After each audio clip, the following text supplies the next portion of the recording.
जय हिंद दोस्तों। जिन लोगों ने मेरा चैनल सब्सक्राइब नहीं किया, सबसे पहले चैनल को सब्सक्राइब करिए। चलिए जल्दी चैनल को सब्सक्राइब करिए। आज हम केमिस्ट्री में पढ़ेंगे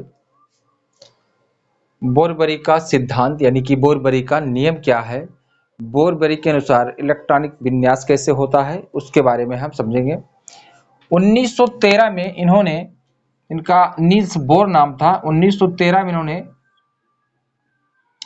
रदरफोर्ड के सिद्धांत में कुछ त्रुटियां थी, उनमें सुधार किया। चलिए उनके बारे में हम समझते हैं। जैसा कि हम लोग पिछली कक्षाओं में पढ़ चुके हैं, आप यहां से देख सकते हो। ठीक है, ये हमारा परमाणु है और परमाणु का ये भाग होता है नाभिक। क्या होता है? नाभिक होता है। और इस परमाणु के नाभिक के चारों ओर इलेक्ट्रॉन वृत्ताकार कक्षाओं में चक्कर लगाते हैं। तो इसी पे हम थोड़ा सा ध्यान देंगे। जिस कक्षाओं में ये चक्कर लगा रहे हैं, इनको हम कक्षक या इसी को हम ऊर्जा स्तर भी कहते हैं। क्या कहते हैं? ऊर्जा स्तर भी कहा जाता है। ठीक है। और जो यहाँ पे इलेक्ट्रॉन होंगे, चक्कर लगा रहे हैं, ये गोल गोल जो आपको दिख रहा है, इनको हम इलेक्ट्रॉन कहते हैं। क्या कहते हैं? इलेक्ट्रॉन कहते हैं। इन्हीं के विन्यास के बारे में हम किसके अनुसार बताएंगे? बोरबरी के अनुसार। तो बोरबरी ने इन कक्षाओं का नाम जो दिया, जो नाभिक के सबसे करीब वाली कक्षा है, उस कक्षा का नाम हम यहाँ पे फिगर फिर से बना दे रहे हैं। ये आपका नाभिक हो गया, ये आपका कक्षक हो गए, फिर ये आपकी दूसरी कक्षक हो गई, यानी ऊर्जा स्तर कह सकते हो, और ये आपकी तीसरी हो गई, और ये यहाँ पे चौथी हो गई। जो नाभिक के सबसे करीब होगा उस कक्षा का नाम इन्होंने दिया के, और नाभिक से थोड़ा सा दूर गए फिर एल, फिर उससे दूर गए तो एम, और उससे दूर गए तो के एल एम एन में इन्होंने डिवाइड किया। और किन कक्षाओं में कितने इलेक्ट्रॉन्स रह सकते हैं, इन्हीं के बारे में इन्होंने बताया। और इन कक्षों की संख्या को इन्होंने दिया स्मॉल एन से प्रदर्शित किया। किससे किया? स्मॉल एन से। तो ये नंबर ऑफ कक्षक को संख्या होती है, और इनमें जो इलेक्ट्रॉन भरते हैं किसके अनुसार? बोरबरी के नियमानुसार। इलेक्ट्रॉन जो भरते हैं 2n स्क्वायर के अनुसार भरते हैं। हमने बता दिया है n क्या है? नंबर ऑफ ऑर्बिट्स, यानी कि कक्षक, या आप इसको सेल भी कह सकते हो। ठीक है, नंबर ऑफ सेल, क्या कहोगे? सेल या ऑर्बिट। यानी कि अगर हम पहली कक्षा में रखें तो कितने इलेक्ट्रॉन हो सकते हैं? तो 2 और 1 कवर करोगे तो 1, तो 1 कम 2, यानी कि पहली वाली कक्षा में, यानी कि एल में कितने होंगे?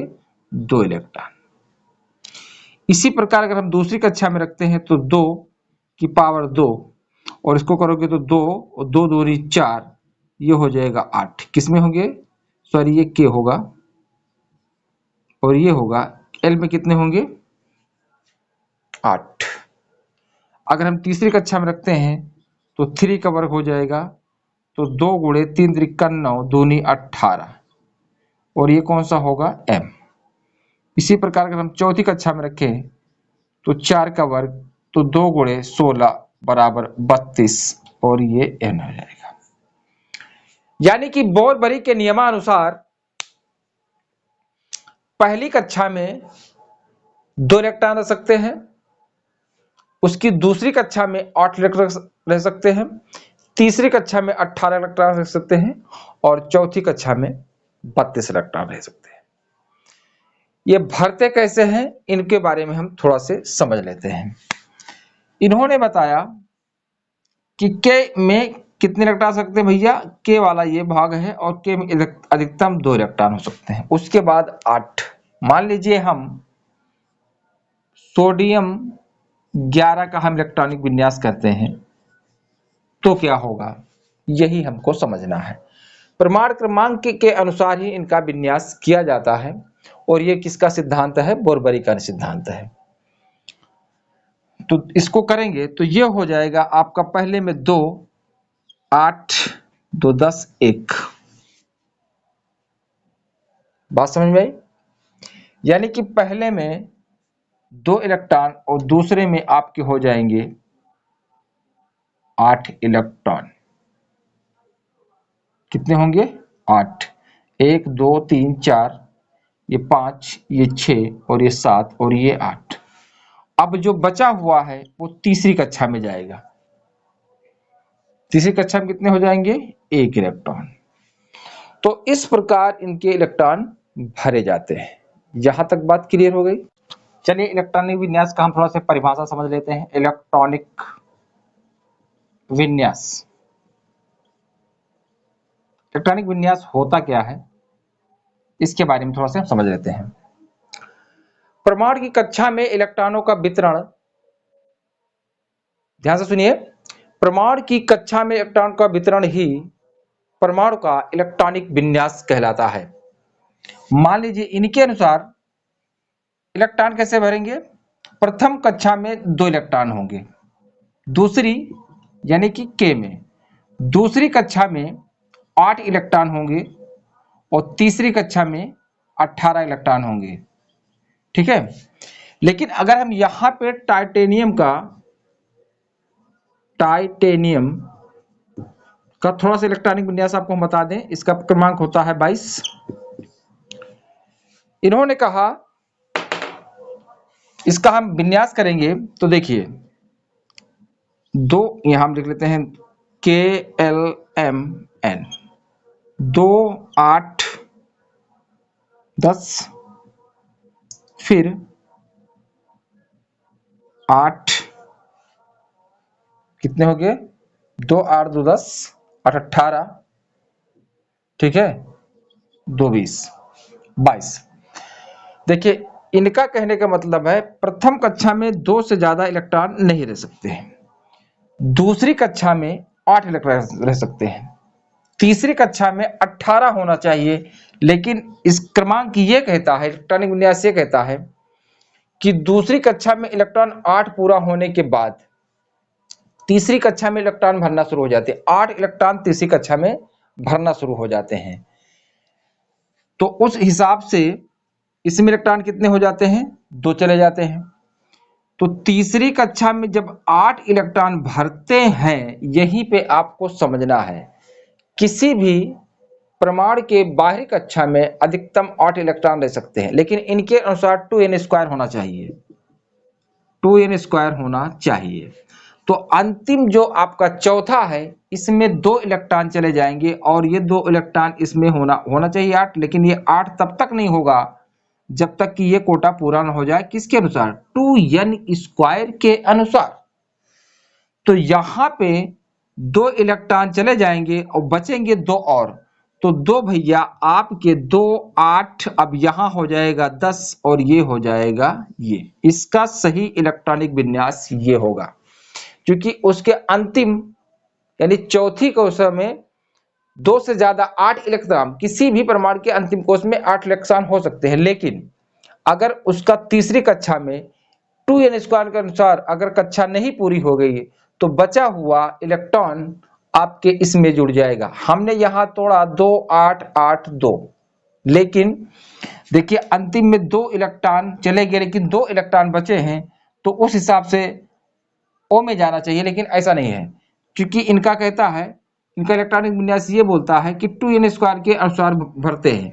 तो तीसरी कक्षा में उस हिसाब से 18 होना चाहिए, लेकिन 2 हमारे यहाँ चले गए, अंतिम कोश में 2 इलेक्ट्रॉन है तो 2 हमारे यहाँ आ जाएंगे, तो 2 8 10 तो हो जाएंगे। ये बोरबरी का नियम था, इनके अनुसार कक्षाएं बांटी गई थी। इसके बाद आ गए थे आप बाऊ। थोड़ा से हम आप बाऊ का समझ लेते हैं, आप बाऊ का सिद्धांत भी समझ लेते हैं, या आप बाऊ का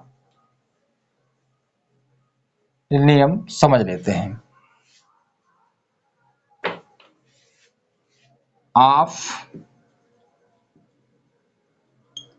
बाऊ का सिद्धांत, ठीक। तत्वों का इलेक्ट्रॉनिक विन्यास बनाने का नियम ही आप-बाऊ का नियम कहलाता है।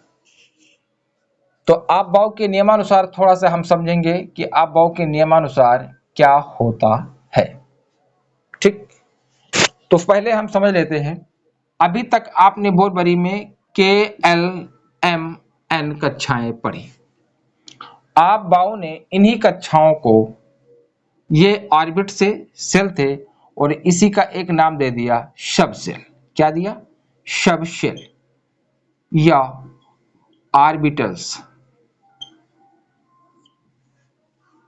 अब इन कक्षाओं के इन्होंने बात दिया एस पी डी एफ, यानी कि जो हमारी कक्षाएं थी उसमें भी कक्षों में एक इन्होंने उपकोष बांट दिया जिसको कहते हैं उपकोष। अब इनके अनुसार एस कक्षा में 2 इलेक्ट्रॉन रख सकते हैं, पी में 6, डी में 10 और एफ में 14 इलेक्ट्रॉन रख सकते हैं। इन्होंने बताया इलेक्ट्रॉन जो भरते हैं उनके ऊर्जा स्तर के अनुसार भरा जाता है। जो ज्यादा क्रियाशील होंगे उन्हीं के अनुसार वो सबसे पहले कम वाले में जो कम क्रियाशील होंगे उनमें इलेक्ट्रॉन भरेंगे, फिर उससे उच्च वाले को स्तर में जाएंगे, फिर उससे उच्च स्तर में जाएंगे। तो ये आप-बाऊ का नियम था। इन्होंने इसमें भी यानी कि कक्षक में बांटा, इसको किसमें बांटा? कक्षक में। तो एस के लिए 1 खाना, पी के लिए 3 कक्षक बांट दिए, पी में 3 हो जाएंगे और डी में 5 होंगे, 1 2 3 4 और एक ये 5। एफ में 7 होंगे, 1 2 3 4, 1 2 3 4 5 और ये 6 और ये हो गया 7। इन्होंने कहा कि एक खाने में 2 ही इलेक्ट्रॉन रह सकते हैं, लेकिन भरने का नियम क्या है? एक ऐसे भरेंगे तो दूसरा उसका विपरीत चक्रण में भरेंगे। हर एक खाने में 2 इलेक्ट्रॉन रह सकते हैं और इनको बांट दिया कक्षक में, यानी एस के लिए 1 खाना, पी के लिए 3 खाना, डी के लिए 5 खाने और एफ के लिए 7 खाने। इस प्रकार अगर 2-2 रखोगे तो 14 इसमें आ जाएंगे, डी में रखोगे तो 10 हो जाएंगे, पी में रखोगे तो 6 और एस में रखोगे तो 2 इलेक्ट्रॉन आ जाएंगे। यहां तक बात क्लियर हुई? अब इन्होंने ऊर्जा स्तर में क्या बांटा था थोड़ा सा हम उसको समझ लेते हैं। चलिए, आप-बाऊ के नियमानुसार इलेक्ट्रॉन कैसे भरते हैं थोड़ा सा हम इसको आप बना लीजिए। 1s 2s 2p 3s 3p 3d, उसके बाद 4s 4p 4d और 4f, 5s 5p 5d और 5f, 6s 6p और 6d, 7s 7p और 8s। इलेक्ट्रॉन ऊर्जा स्तर किस प्रकार से इलेक्ट्रॉन भरना शुरू होंगे कक्षाओं में, उनको हम यहां से आपको दिखा दे रहे हैं ऐसे।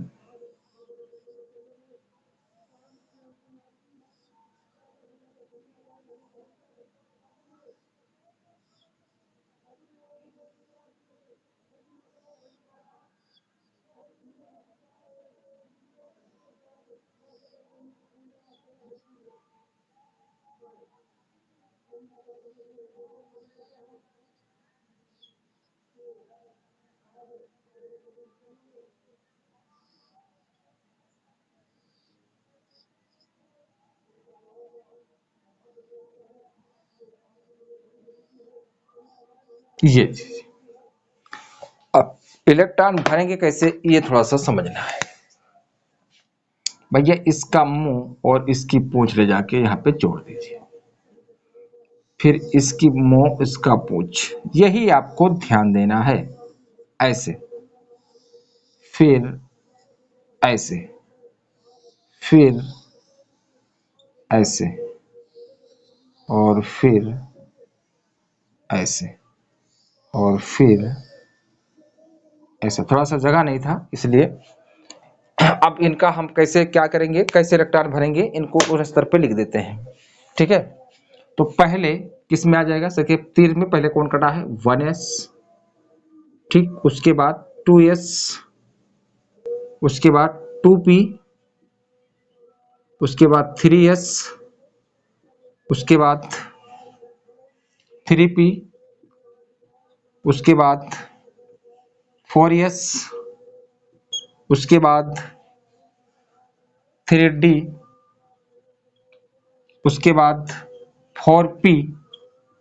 अब उसके बाद हम यहां से लिखना शुरू कर देंगे। उसके बाद आप देख सकते हो 5s, उसके बाद 5s के बाद 4d, उसके बाद 5p, और उसके बाद 6s, और उसके बाद 4f। ठीक है, यहां देखिए 6s के बाद यहां पे आ गया है, फिर ये 5d, फिर उसके बाद 6p, फिर यहां पे हम लिखना शुरू कर देते हैं। उसके बाद 7s, उसके बाद 5f, उसके बाद 6d, और उसके बाद 7p, और उसके बाद 8s। इस प्रकार से इलेक्ट्रॉन भरना शुरू होते हैं। आप इसका स्क्रीनशॉट ले लीजिए। फिर हम कुछ तत्वों के यानी कुछ परमाणुओं के इलेक्ट्रॉनिक विन्यास करके आपको बता देता हूं। ठीक है, इसका स्क्रीनशॉट लीजिए, फिर हम आपको इलेक्ट्रॉनिक विन्यास करना बताता हूं। चलिए अब हम कुछ तत्वों को लिखा है, यानी कि परमाणुओं को लिखा है। इनका इलेक्ट्रॉनिक विन्यास क्या होगा हमें यही जानना है। किसके अनुसार, आप बाव के अनुसार। इसके बाद हुंड का भी नियम है। हुंड का नियम हमने वही बता दिया है जो खाने हैं। पहले एक खाने में एक एक इलेक्ट्रॉन भरना शुरू हो जाते हैं, फिर चक्रण द्वारा उसके विपरीत में दूसरे इलेक्ट्रॉन भरना शुरू हो जाते हैं। तो इससे पहले हम आपको अब बाव का सिद्धांत बता देते हैं। इनका कहने का मतलब है, सबसे पहले कम ऊर्जा वाले स्तर में इलेक्ट्रॉन भरते हैं, फिर उससे उच्च वाले ऊर्जा स्तर में इलेक्ट्रॉन जाते हैं। ठीक है, यहां पे थोड़ा सा आप समझ लीजिए। मान लीजिए यहाँ पे 1s और 2 लिखा हुआ है, ये आपका सबसेल है, यानी कि उपकोष ऊर्जा स्तर। ये आपको दिखाता है कि किस कक्षा में है। ठीक है, और ये आपको इलेक्ट्रॉन को दर्शाता है। किसको दर्शाता है, इलेक्ट्रॉन को। और ये किस कक्षा में मौजूद है, किस ऊर्जा स्तर में चल रहा है, ये आपको समझाता है। इसको हम ऊर्जा स्तर भी कह सकते हैं। ये बात क्लियर हो गई। अब इसी बेस पर हम इसका इलेक्ट्रॉनिक विन्यास करेंगे। हाइड्रोजन का देखिए, इसका परमाणु क्रमांक 1 है, और इनके अनुसार पहले 1, और हमने बता दिया है कि, चलिए यहां थोड़ा सा देख लीजिए, इसको हम रीड कर दें, इसका स्क्रीनशॉट ले लो और यहां थोड़ा सा दिख देते हैं। चलिए, S में अधिकतम कितने इलेक्ट्रॉन रख सकते हैं, 2। P में सिर्फ 6 रख सकता है। D में 10 इलेक्ट्रॉन रख सकते हैं, और F में 14 इलेक्ट्रॉन रह सकते हैं। यह बात क्लियर हो गई। अब इसी बेस पर हम इसको रखेंगे, इसका करेंगे तो 1s, हमारे पास इलेक्ट्रॉन कितना है, मतलब परमाणु क्रमांक कितना है, 1, तो ये हो जाएगा 1s1। वैसे 2 आ सकते हैं, लेकिन हमारे पास है ही नहीं, हमारे पास रोटी 1 है, तो हम इनको एक ही रोटी में इनको काम चलाना पड़ेगा।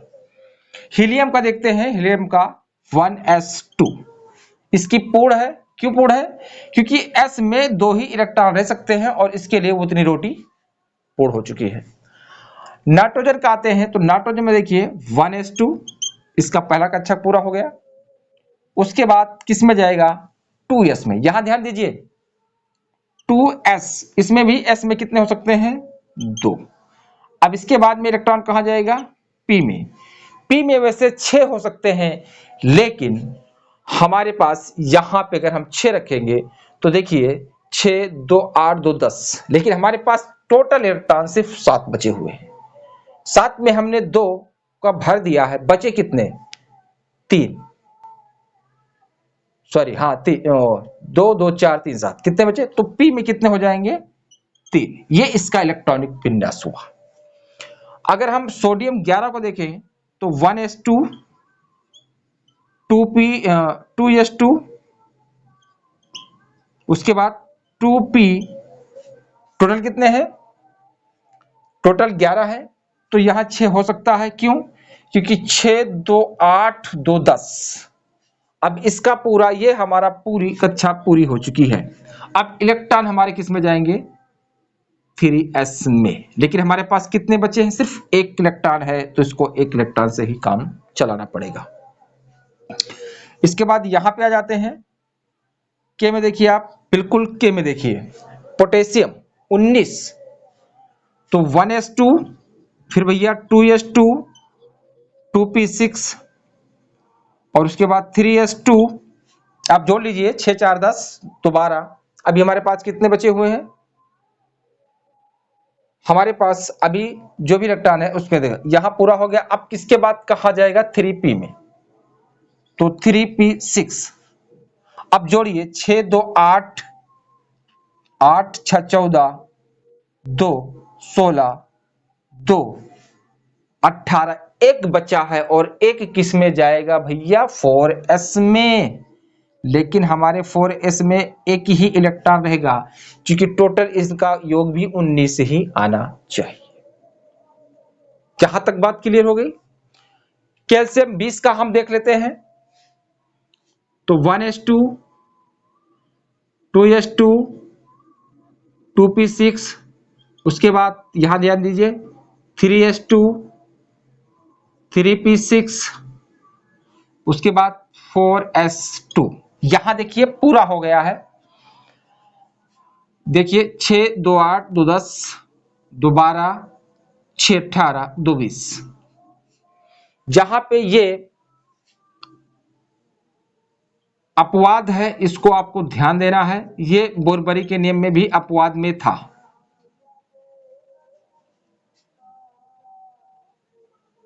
ठीक है, तो थोड़ा सा हम इसको डिलीट कर देते हैं और आपको हम इसको बता देते हैं। इसका स्क्रीनशॉट ले लीजिए आप लोग।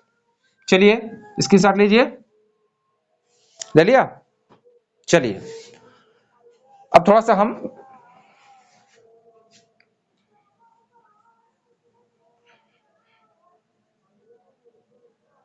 क्रोमियम का हम बता देते हैं। 24 क्रोमियम का बता दे रहे हैं। क्रोमियम 24 का इलेक्ट्रॉनिक विन्यास क्या होगा, तो पहले 1s2 में जाएगा, फिर 2s2 2p6, ठीक, उसके बाद 3s2 3p6, आप इसको जोड़िए, उसके बाद 4s2, उसके बाद में जाएगा 3d। पहले हम जोड़ लेते हैं कितने इलेक्ट्रॉन हमारे पास अभी बचे हुए हैं, तो 6 2 8 2 10 2 12 6 18 2 20, और कितने होना चाहिए, यहां पे ध्यान दीजिए, यहां पे देखिए, यहां जोड़िए 2 2 4 6 4 10 2 12 6 18 2 20 4, यहां पे 4। लेकिन ऐसा नहीं है, ये अपवाद है। इसमें s में एक इलेक्ट्रॉन रहेगा और इसमें 5 इलेक्ट्रॉन रहेंगे। अब इसको हम जब भी लिखेंगे तो क्रम से लिखेंगे। क्रम से लिखने का मतलब है 1s2 2s2 2p6, उसके बाद 3s2 3p6, इसके बाद हम इसको लिखेंगे क्योंकि ये इसी का कक्षक है 3d5, और इसके बाद 4s1। ये इसका इलेक्ट्रॉनिक विन्यास हुआ। इलेक्ट्रॉनिक विन्यास जब भी करेंगे इस आधार पे भरेगा और इस क्रम के अनुसार आप रखेंगे। बात क्लियर हो गई? तो ये था आप बाउ का सिद्धांत और बोरबरी के नियम थे। बोरबरी ने रदरफोर्ड की कुछ कमियों जो थी उनमें त्रुटियों में कुछ संशोधन किया और अपने अनुसार इलेक्ट्रॉनिक का विन्यास किया। उन्होंने कक्षाओं को बांटा KLMN में और उन्हीं कक्षाओं को इन्होंने उपकोष में बांट दिया, यानी कि उन्होंने ऑर्बिट्स में बांटा था, सेल में बांटे थे और इन्होंने सब सेल या ऑर्बिटल में बांटा। हुंड के नियमानुसार भी वही बात हुई है। इसके लिए एक खाना बनाया गया है, P के 3 खाने, D के लिए 5 खाने और F के लिए 7 खाने बनाए गए हैं। एक खाने में 2 इलेक्ट्रॉन रह सकते हैं। तो हुंड का नियम हम अगले वीडियो में बताएंगे। वीडियो अच्छा लगा है तो लाइक शेयर कमेंट जरूर करें मेरे दोस्तों। आप लोग वीडियो देखते हो, सब्सक्राइब नहीं करते हो, कमेंट नहीं करते हो। तो बस आज के लिए इतना ही था, फिर मिलेंगे अगले वीडियो के साथ। धन्यवाद।